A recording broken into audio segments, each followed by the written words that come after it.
Hi, everybody. This is Hondo Carpenter from the Las Vegas Raiders Insider podcast. I'm your host. I'm also your Las Vegas Raiders beat writer covering the Las Vegas Raiders.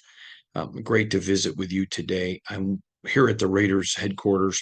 Of course, we're getting ready for the draft and want to address a couple things. So, yesterday, we posted a podcast with Drew Stanton. Now, Drew is a 14-year NFL veteran, so respected in the league that the Lions wanted him to mentor Matthew Stafford. And word got out of how good he did that they brought him into Cleveland to mentor Baker Mayfield. And then they took him into Indianapolis to mentor Andrew Luck. And then Arizona, where he mentored Kyler Murray, all while teams were playing with him. And oh, by the way, was the number one backup to Tom Brady when Tom won the Super Bowl. And that was a Super Bowl or bust team. And Bruce Arians, one of the best offensive minds in NFL history, trusted him to be the number one backup to Tom Brady that year. He's hence started a company where NFL teams now pay him for his analysis of draft eligible quarterbacks in the NFL draft. The fact that we got him on the show was an extremely big deal. We've been very close friends for many, many years. Him and his precious wife, Kristen, and his entire family's mom and dad, everybody. Um, and I said before the broadcast that I don't expect you to agree with everything he says, but this is a guy who's made millions of dollars in the NFL and hired by teams looking to find a quarterback. His evaluations in the past are private to his customers, but has been extremely accurate in assessing and looking at players and talking about where they're going to end up. It's why he's built this second career in the NFL. Um, and I said, you don't have to agree with him. He's not God, and your opinions may be different. But I loved that he brought in unbiased evaluation. He has no dog in this hunt. He looks at the players, um, and he makes his comment.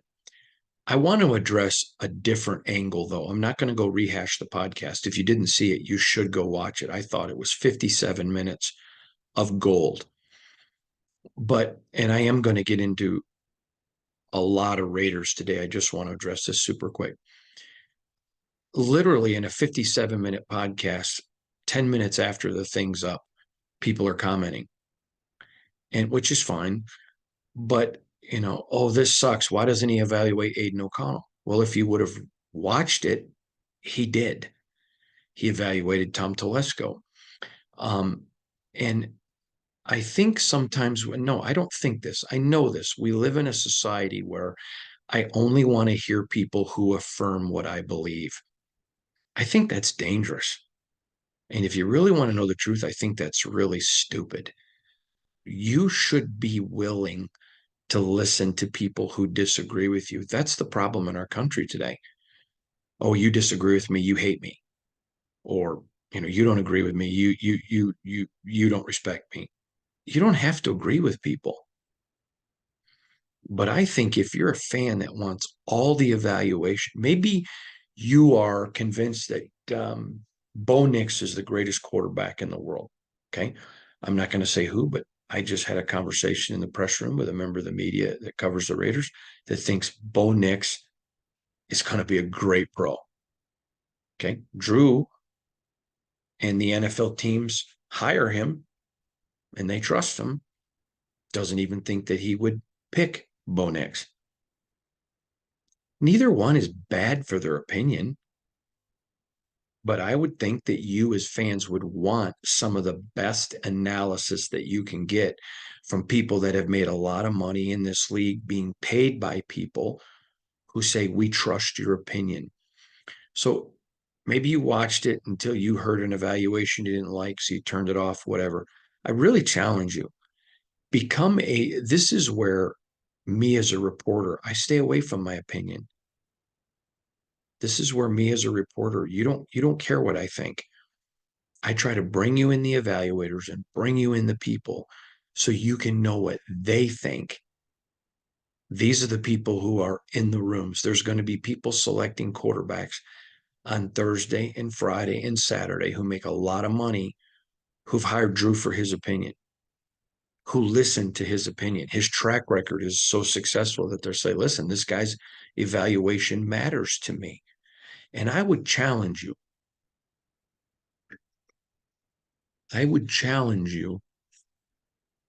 to be a person in your life who listens to people that disagree with you and don't turn it into an attack.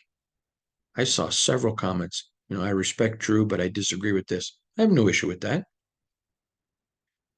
But this guy's trash. What a clown. All right. Well, if you've been paid millions of dollars to do what you do in your career, and then I would consider you an expert. And if you've done that in the NFL and you think he's a clown, then your opinion is germane to me.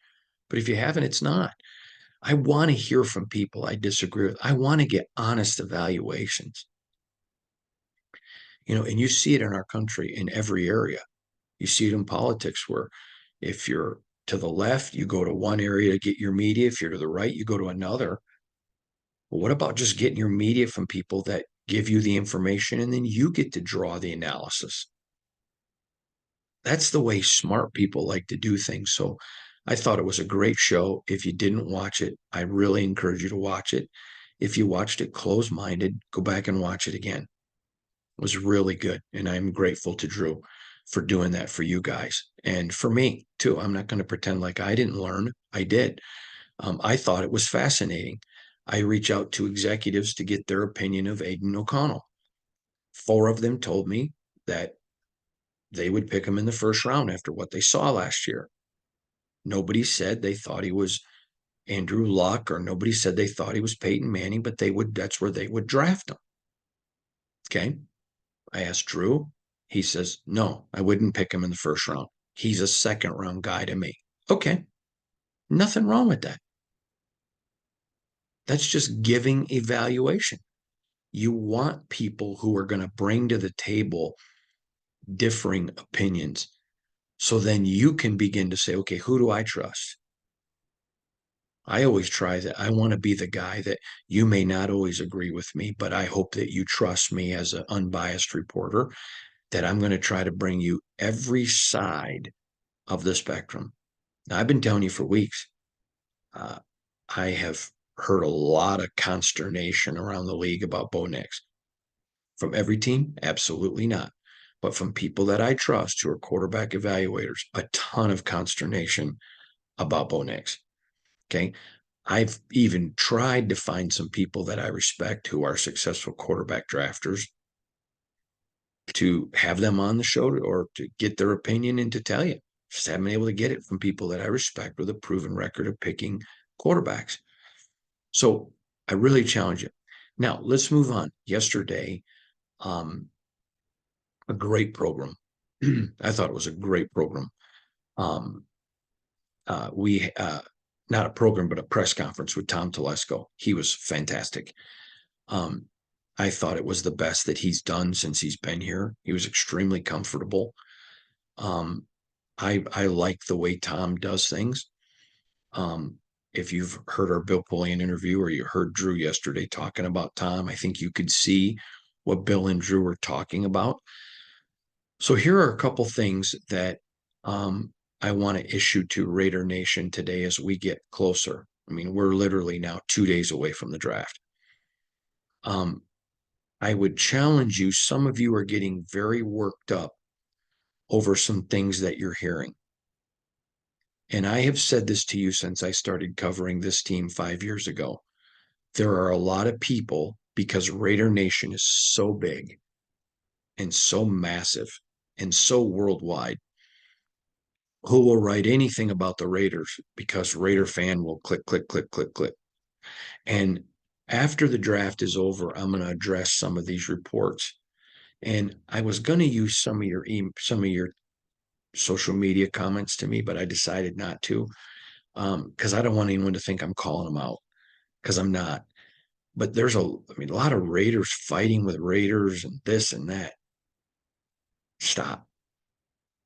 Don't allow people to cause strife in your home, and don't allow people to cause strife in your nation. There's a lot out there. a lot that's um, being made to look newsworthy, a lot that's being conjured as being newsworthy. It's not.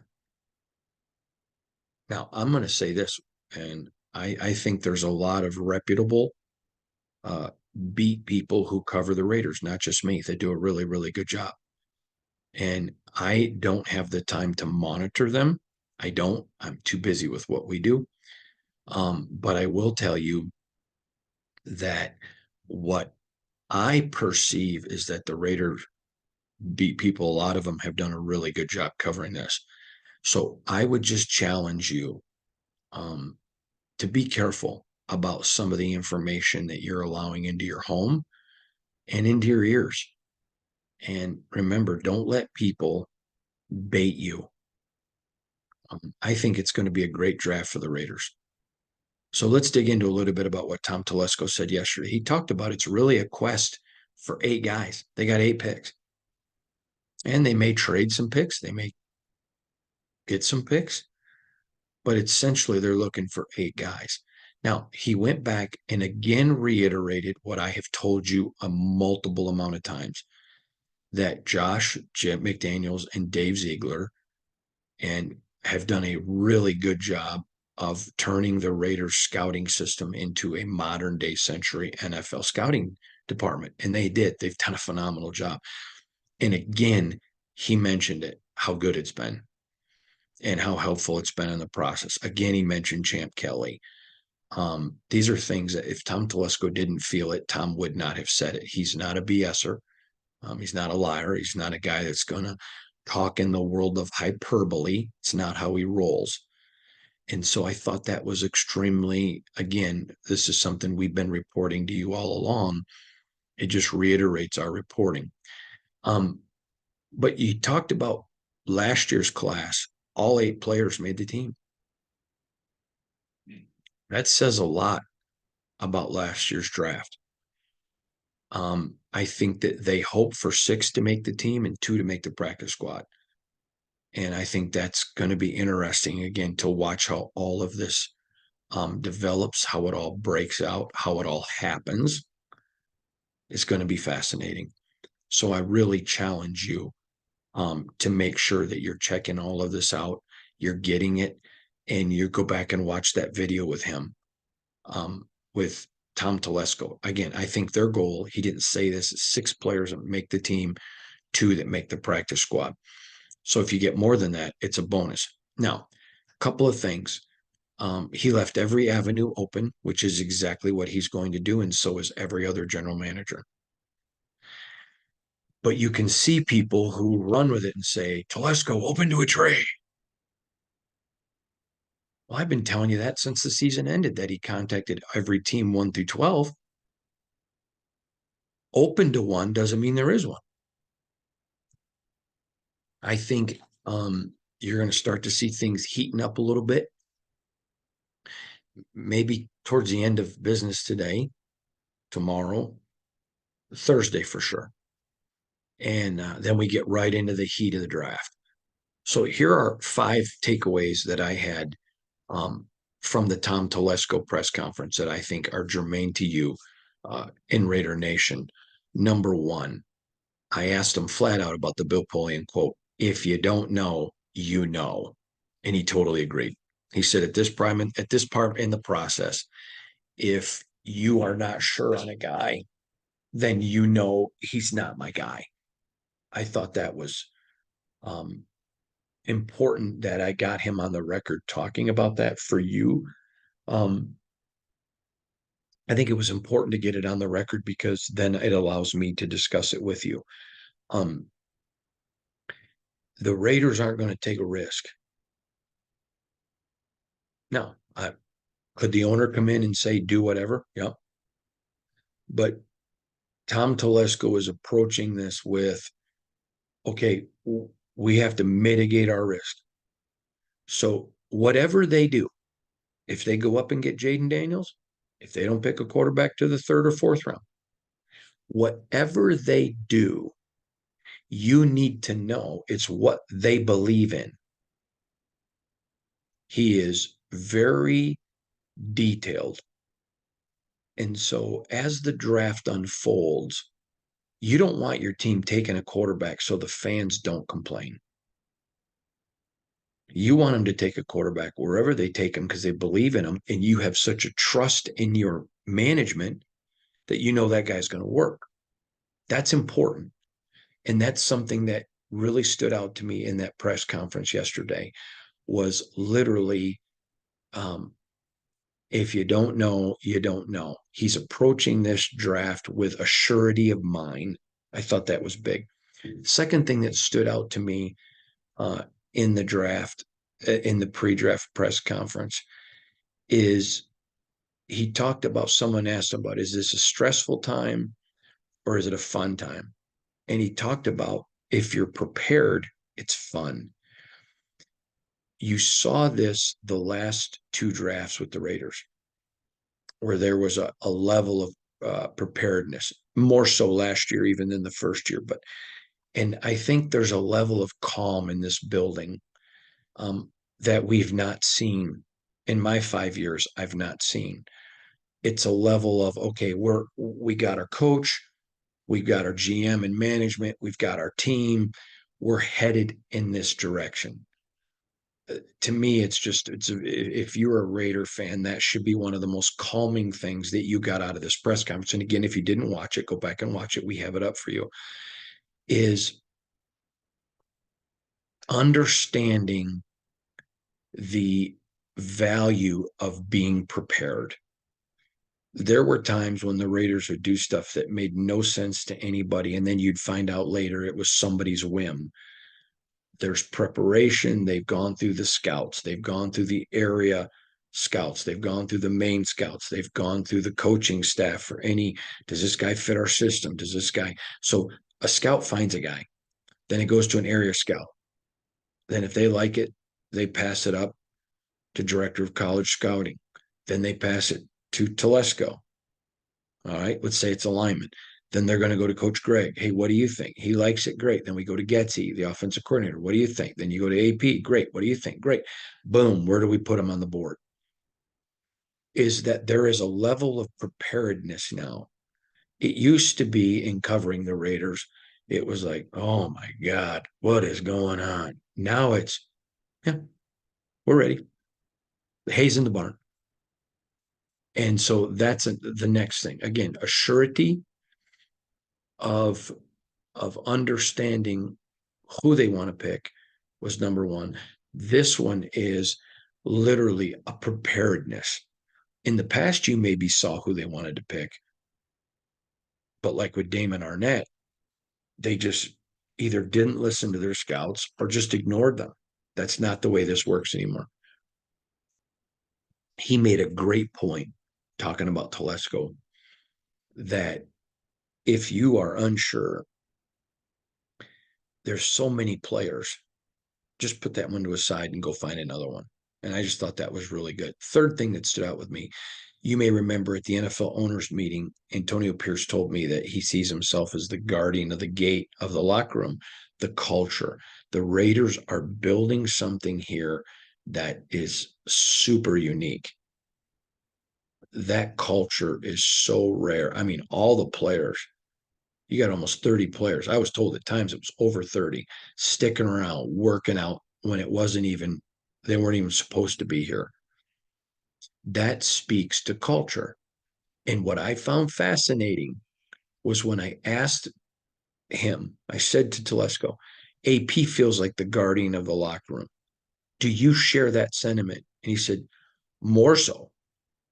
They not only have to fit our locker room, they have to fit our city of Las Vegas. I thought that was really, really good. It just it gave us a snapshot into how he thinks. And I think whether you agree with Telesco or you disagree with Telesco, if you're a Raider fan, he's your general manager. So you might as well just figure out how to make it work. I remember years ago, a friend of mine's daughter was going through a lot of tough times in her life. Nothing traumatic, just tough times. And so he reluctantly took her to a psychologist. And the psychologist looked at her and said, listen, dear, I see a lot of people with a lot worse problems than you are. These are your parents. Nobody agrees with all their parents. Deal with it. So if you love Telesco or you can't stand him, he's your GM. Deal with it.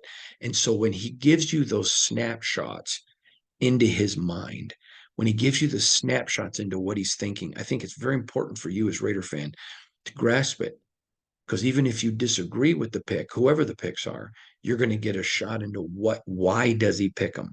I remember last year there was a player that a lot of the Raider fans wanted the Raiders to take. And I remember someone within the organization said to me, I don't know why the fans are so up on this guy. And I said, because some of the media are promoting him very heavy. And I was not, because I knew what the organization was thinking. And they're like, I wouldn't take him for any price. And so you have to understand that there may be guys that you want, but don't fit your culture. And I was impressed as a GM who's been fired, knowing if he fails that this is going to probably be his last job in the NFL, that he was so deferent to AP. And yeah, I agree. I'm taking that same role too. I thought that was brilliant. So remember, sometimes remember Jalen Carter last year. There's going to be players that they don't pick, and maybe you want for whatever reason. And so I was excited. Um, I'm not a fan, but as a journalist, I was excited to hear that. I, I can tell you, I've covered a lot of teams where the general manager and the coach were on the different page. I remember one time, one particular thing, and I won't mention who they are because one of them is still active in the league. But I covered a team, and a coach wanted a player bad. And the person over there was like, absolutely not. They have terrible character. We're not letting them come. Well, it turned into a pissing match, and the coach actually went over their head, got the guy he wanted, and the guy was arrested for sexual assault.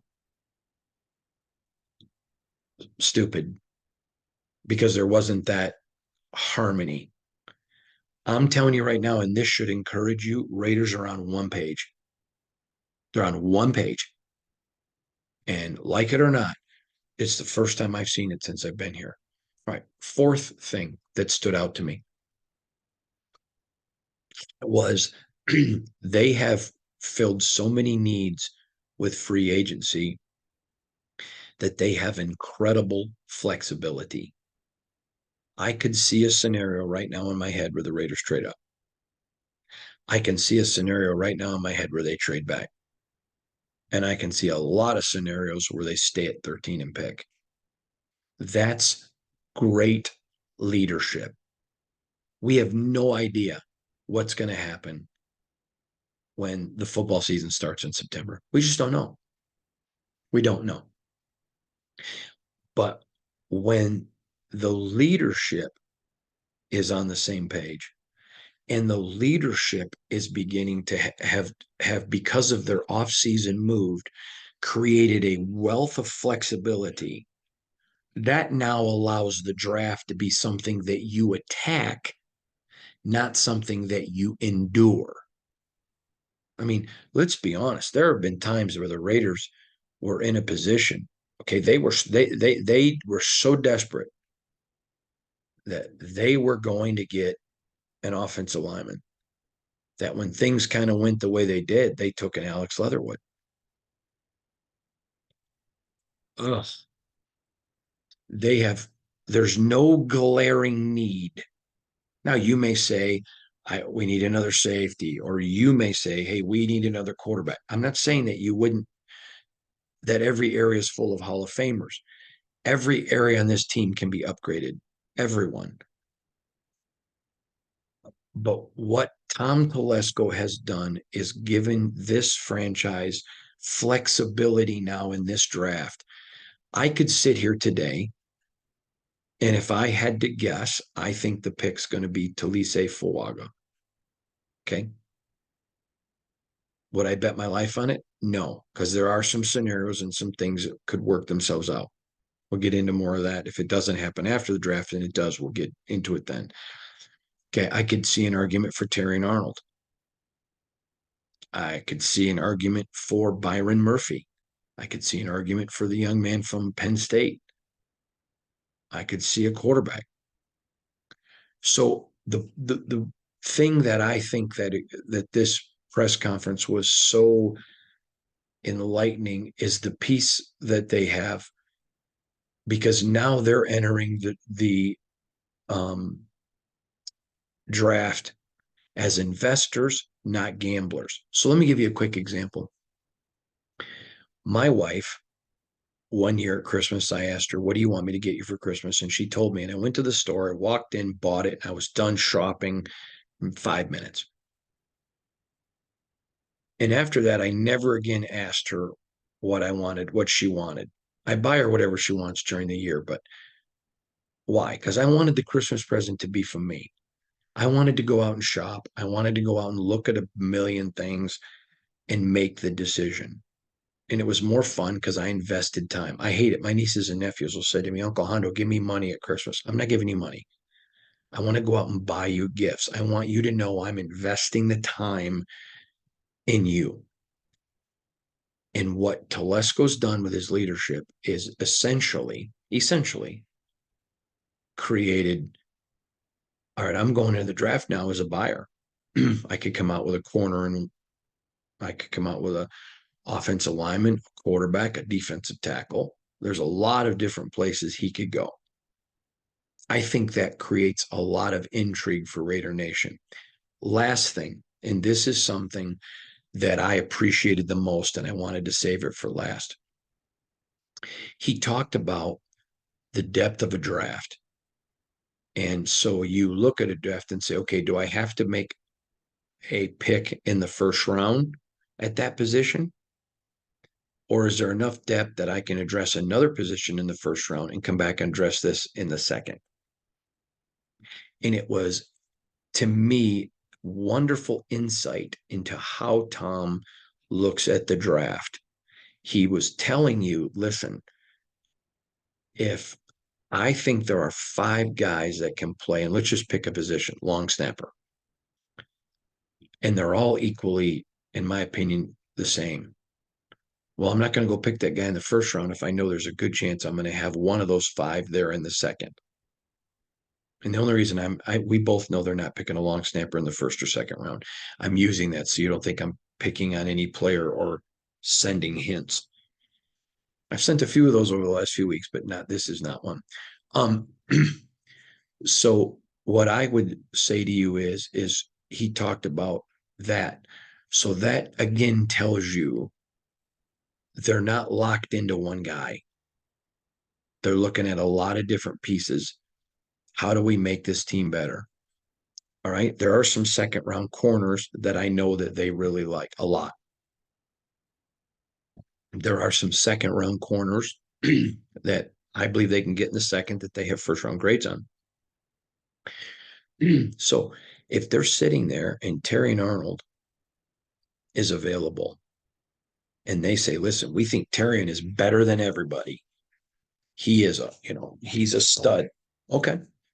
Okay. Then you take him. Well, what if they say, yeah, we think Terrian's a stud, but we got a second round guy that we think is close. Let's go get a tackle. Or maybe they say, listen, we think we can get a tackle in the second round. Let's go get a Terrian Arnold. Or we got to add a defensive tackle in this draft. And Byron Murphy, we think, is head and shoulders the best. He's Christian Wilkins 2.0. We can get a corner and get a tackle later in the draft. It's going to be that deep. Let's take Byron Murphy. There's a bunch of scenarios. And I think when he led us into that, that was him being genuine, him really trying to teach you as Raider fan what his thinking process is. So there you go. It's my recap of this, getting ready for the draft. And then, of course, just recapping a Drew. Go back and watch. If you didn't watch Tom Telesco's interview yesterday, go back and watch it or listen to it. And we've got it right here on YouTube, or if you're listening to this podcast on Spotify or Apple, we've got all the audio there. Same thing with Drew Stanton yesterday. Check it out. Remember, you can follow me on IG when you go to @HondoCarpenter, on X, formerly known as Twitter. Excuse me, on IG is Hondo SR. Excuse me. And X, formerly known as Twitter, is @HondoCarpenter. So we'll see you all tomorrow. God bless you, everybody. Hope you have a great day.